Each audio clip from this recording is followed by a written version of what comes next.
వెంకట్ చాలా మంచివాడబ్బా అని 10 మంది నా గురించి గొప్పగా చెప్పుకోవాలి అనే కోరిక 2 ఏళ్ల క్రితం నేను మళ్ళీ మా ఊరొచ్చాక ఎందుకనో నాలో బలంగా పాతుకుపోయింది. మేబీ దాన్ని కోరిక అనడం కంటే ఆశయం అనడమే బాగుంటుందేమో. మంచివాడిగా గుర్తింపు తెచ్చుకోవాలంటే ముందుగా నాలో ఉన్న అవలక్షణాల్ని ఒక్కొక్కటిగా తొలగించుకుంటూ రావాలి నేను. నాలో ఉన్న చెడుని నిర్మొహమాటంగా నా ముందే చెప్పి, నువ్వు అలా కాదు, ఇలా బతకాలి, ఇలా మారాలి నువ్వు అని నాకు సలహా ఇచ్చేవాళ్ళు నా సర్కిల్లో ఒక్కరూ లేరు. ఎందుకంటే ఒంటరి జీవితం నాది.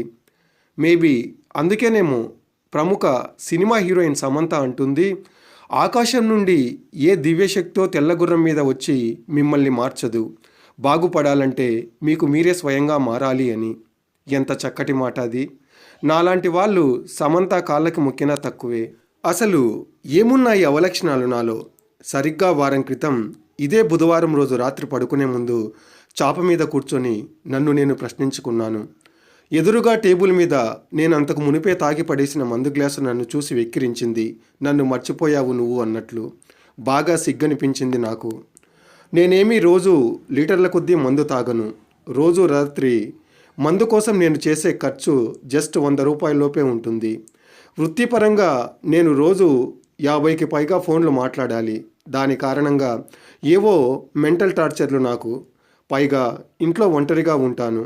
ఆ కొద్ది మందైనా ఎందుకు తాగాలి నువ్వు? తప్పు కదా చిన్నోడు. బుధవారం రోజు రాత్రి ఎదురుగా ఉన్న ఫోటోలో నుండి నా తల్లిగారు నన్ను నిలదీస్తున్న ఫీలింగ్. అంతే. పోయిన శుక్రవారం అయ్యప్ప స్వామి మాల వేశాను నేను. ఇప్పుడు నేను బ్రాందీ షాపుకు వెళ్ళి మందు కొనలేను, ఎవరితోనూ తెప్పించుకోలేను కూడా. ఈ వీడియో కనుక మీకు నచ్చినట్లయితే లైక్ చేయండి. మరిన్ని వీడియోల కోసం మా ఛానల్ని ఇప్పుడే సబ్స్క్రైబ్ చేసుకోండి. అలాగే నోటిఫికేషన్ల కోసం బెల్ సింబల్ పైన క్లిక్ చేయండి.